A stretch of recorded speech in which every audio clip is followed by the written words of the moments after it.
김현정의 뉴스쇼 금요일의 코너입니다. 뉴스의 이면을 훅 파고드는 시간. 훅 뉴스. 오늘도 권민철 기자 나와 있습니다. 어서 오세요, 권 기자. 안녕하세요. 오늘 훅 뉴스 어떤 뉴스의 이면을 좀 파고 들어가 볼까요? 오늘 주제 준비된 방송 뉴스 듣고 말씀드리겠습니다. 첫 소식입니다. 독일의 마이바흐사가 마이바흐 코리아와 계약을 맺고 한국 론칭을 시작합니다. 마이바흐사와 총판 독점 계약을 맺은 마이바흐 코리아는 앞으로 송도 국제도시에 1조 원 이상을 투자할 계획입니다.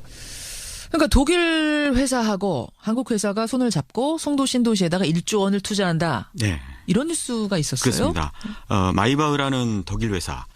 마이바흐 하면 이건희 삼성 회장이 가장 좋아한다는 자동차 브랜드죠. 네, 벤츠의 최고급 브랜드인데 보통 한 대에 2, 3억 원 정도 합니다. 이 럭셔리 브랜드 마이바흐 이름을 단 초고층 빌딩이 인천 송도에 건설된다.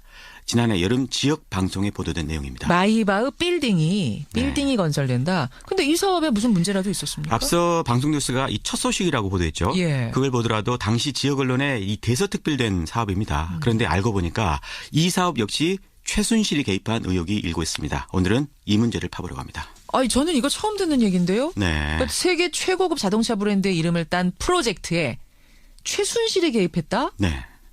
이게 무슨 얘기일지 궁금해집니다. 이게 도대체 어떤 사업인지부터 좀 들어가 보죠. 이 사업의 명칭은요. 마이바흐 비즈니스타운 프로젝트라고 되어 있습니다. 마이바흐 비즈니스타운 프로젝트. 네, 송도 신도시내 709 부지에 이 40층짜리 빌딩을 짓고 그 안에다가 호텔이라든가 쇼핑몰 또 자동차 박물관을 들이는 사업인데 더 눈에 띄는 건 여기에다가 K-팝 스튜디오 또 한류 문화 공간 등도 조성한다는 부분입니다. K-팝 스튜디오, 한류 문화 공간 이런 거라면 최순실의 단골 사업 아이템이잖아요. 그렇죠. 벌써부터 최순실의 처치가 좀 느껴질 텐데요. 이야기는 뒤에 자세히 다루고요. 이 프로젝트를 추진한 곳 독일의 마이바흐 아이콘스 오브 럭셔리라는 회사 이름입니다. 이곳과 그다음에 MBK라는 한국 회사인데요. 계약은 지난해 7월에 체결이 됐습니다. 마이바흐 회사의 대표 당시에 방송 인터뷰 한번 들어보시죠. 그렇죠. 이번 계약에 우리의 미래가 달려 있습니다. 한국은 아시아의 관문이기 때문에 큰 기대를 걸고 있습니다.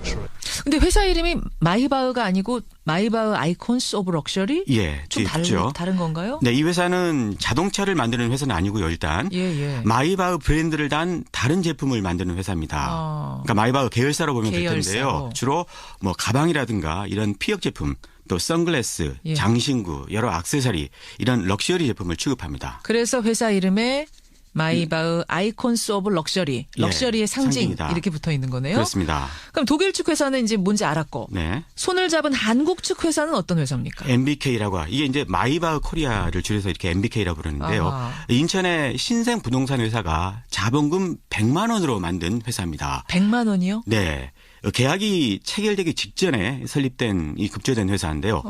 그러니까 100만 원짜리 회사가 1조 원짜리 프로젝트를 하려고 하는 건 좀 처음부터 이상하게 들리죠. 이 계약이 지금 지난해 7월에 체결됐다 그랬죠. 그렇습니다. 그럼 그 이후에 사업은 실제로 진행이 됐습니까? 건물을 짓기로 한 부지에는요. 현재 다른 사업이 진행되고 있습니다. 알고 보니까 이 마이바흐 프로젝트는 사전에요. 부지를 관리하는 인천경제자유구역청이 있는데 이곳과 협의 자체를 거치지 않았다고 합니다. 그래요. 또 대체 부지를 찾아야 하잖아요, 지금요. 그런데도 아무런 협의가 지금 없다고 합니다. 멈춰져 있다는 거네요. 예, 인천경제자유구역청 관계자 얘기 들어보시죠. 이 보도 내용 중에 있었던 뭐 대상 부지나 이런 것들이 저희가 뭐 다른 사업이 추진되고 있는 부지였고 결론적으로 저희하고 뭐 협의된 바가 전혀 없는 그런 내용으로 해서 언론에 이런 내용들을 뿌렸더라고요. 그래서 그 이후로는 뭐 전혀 진행되거나 이런 사항이 없는 걸로 알고 있습니다. 아니, 참 계약서까지 체결하고 언론에다가 대대적으로 보도까지 나갔고 어마어마하게 큰 규모의 프로젝트인데 그런 걸 추진하면서 관청하고 아무 협의도 없었다. 이게 상식적으로 이해가 안 되는데요. 그게 의문투성이죠. 제가 이 사업에 최순실의 그림자가 아른거린다고 했는데 바로 이 대목 때문입니다. 그래요. 그럼 본격적으로 좀 들어가 보죠. 최순실이 이 사업에 어떻게 개입됐단 말씀이에요? 우선 이 사업에 이 최순실의 독일 집사로 잘 알려진 사람이 있는데요. 데이비드 윤이라고요. 데이비드 윤. 이 사람이 참여한 사실이 확인이 됐습니다. MBK 관계자 이야기 들어보시죠. 데이비드 윤도 지금 뭐 사실상 저희랑 연락이 안 되고 해갖고 지금 저희도 계속 연락을 좀 취하고 있는 상황이고 그렇습니다. 근데 독일 마이바흐사도 데이비드 윤하고 지금 연락이 좀 안 되고 있는 상황이라고 그렇게 계속 뭐 메시지가 오는 상황이고요. 그럼 계약식 체결할 때는 데이비드 윤 두 분 다 오셨었어요? 그때 더 왔죠. 예. 데이비드 윤, 이번 최순실 사건 국면에서 계속 들어봤던 이름이거든요. 그렇죠. 정확하게 누굽니까? 이 사람에 대해서 더 정확하게 알아보기 위해서 제가 이 독일 교민들에게 수소문을 해봤는데요. 예. 교민들은 이 사람을 한국 이름 윤영식으로 지금도 부르고 있었습니다. 윤영식. 윤 씨는 이 파독광부 2세의 아들로요. 독일 국적 사업가인데 최순실과 독일에서 오래전부터 이 동업을 해왔다고 합니다. 예. 한 교포 이야기 들어보시죠. 영식이도 순실이라고 해서 명품 여기서 많이 갖고 들어가기도 하고 여기서 명품 가게도 냈다가 다시 또 치우고 막 그랬었어요. 한 18년 전부터. 명품은 뭘 말해요? 뭐 많잖아요. 한국 사람들이 선호하는 명품 많잖아요. 그러니까 오래전부터 명품 관련된 동업을 해왔다는 거군요. 그렇습니다. 이번 마이바흐 회사도 결국은 명품을 만드는 회사니까요. 그렇죠. 연속성이 있는 것 같죠. 그러네요. 이렇게 오랜 동업관계에서 비롯된 신분관계 때문인지요. 이 데이비드 윤은 최근에는요. 이 청와대까지 자주 드나들었다고 합니다. 청와대에도? 네. 이 부분도 들어보시죠. 청와대에 들어가고 나오고 할 수 있는 그런 것도 있다고 그러고 청와대 근무한다는 소리도 막 했었고 그러니까 저는 그것이 어디까지가 진실인 거 하고 혼자 생각도 해봤어요. 지금 말씀하시는 이분은 데이비드 윤하고 가까운 사람인가요? 아주 가까운 사람입니다. 그러니까 최순실 게이트가 터지기 전까지도 물론 자주로 만났고요. 예. 하지만 작년 연말 이후에 윤 씨가 종적을 감춘 이후로부터는 연락이 지금 안 되고 있다고 합니다. 그래요. 사실 7, 8년 전부터 동업을 해왔다지만요. 관계는 더 오래됐습니다. 얼마나요? 이 사람의 아버지가 아까 그러니까 파독광부라고 제가 말씀드렸었죠. 이름이 윤남수 씨인데요. 예. 윤 씨는 제독 한인회장을 지낸 분입니다. 이 사람이 바로 최순실과 30년 지기라고 합니다. 아까 데이비드 윤의 아버지 때부터 최순실과의 긴 인연이 있는 거군요. 그렇습니다. 이번에는 다른 독일 교포 이야기 들어보죠. 예. 윤남수 씨하고 최순실 씨는 얼마나 가까워요? 옛날부터 30년 전부터 서로가 알고 지낸 그 관계. 그러니까 데이비드 윤하고 최순실이 2대에 걸쳐서 계속 연결이 된 거네요. 네. 아주 가깝다는 얘기고. 네. 근데 이 두 사람이 그러면 마이바흐하고는 어떻게 연결이 된 건가? 네, 그걸 알아보기 위해서 제가 마이바흐 쪽에요. 질문지를 이메일로 보내봤습니다. 예. 하지만 아쉽게도요. 아무 회신도 받지 못했습니다. 답이 안 왔군요. 네, 다만 두 사람과 이 마이바흐가 승마로 연계됐을 거라는 추론은 가능할 것 같습니다. 거기서 또 승마가 나옵니까? 네, 마이바흐 회사가요. 취급하는 품목 가운데 최고급 마장 마술 용품이 있습니다. 아하. 가령 이 회사가 만든 굴레요. 이 굴레라면은 말 머리에 씌우는 장비거든요. 그거요. 예. 네, 이 한 개에 240만 원이었고요. 예. 또 안장 보관함도 458만 원이 나섰습니다. 명품이네요, 그야말로. 네, 독일에서 승마하던 정유라 때문에 자연스럽게 마이바흐 쪽과 거래했을 개연성이 있어 보이는 대목이죠.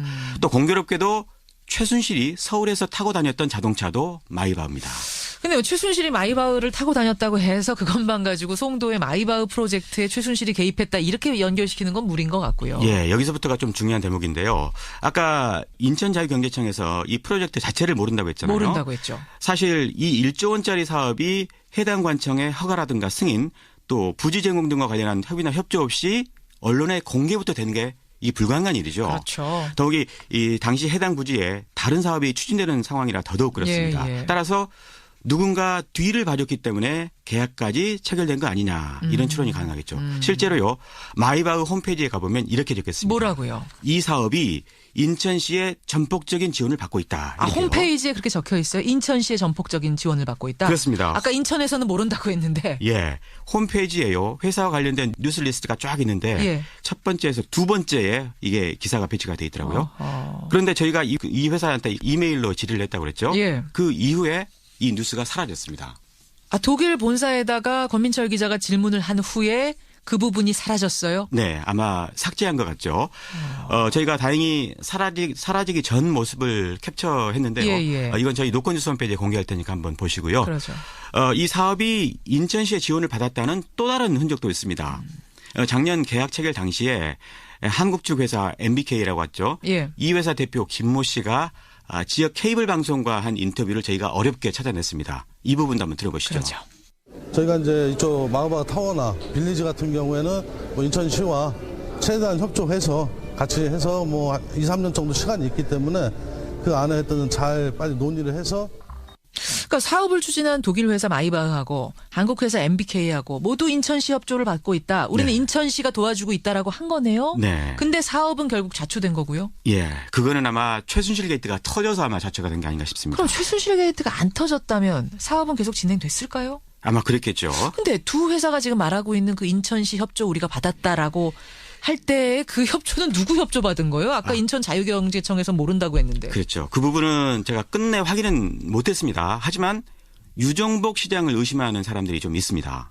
왜요? 왜 유정복 시장입니까? 유 시장은요, 이 박근혜 대통령 비서실장 출신이죠. 그렇죠. 안종범 전 수석과도 가깝습니다. 예. 그래서 최순실 게이트 때도 몇 차례 이 유정복 시장에 이름이 오르내렸거든요. K스포츠 재단 사업하고 부영건설 사업하고 차움병원 사업 뭐 이런데 뭐 직간접적으로 연루돼 있는 거 아니냐 그렇습니다. 이런 거요. 예, 최순실 주변인도요. 이 최순실 씨 지시를 받고 유 시장을 만난 적이 있다 이렇게 증언을 했습니다. 한번 들어보시죠.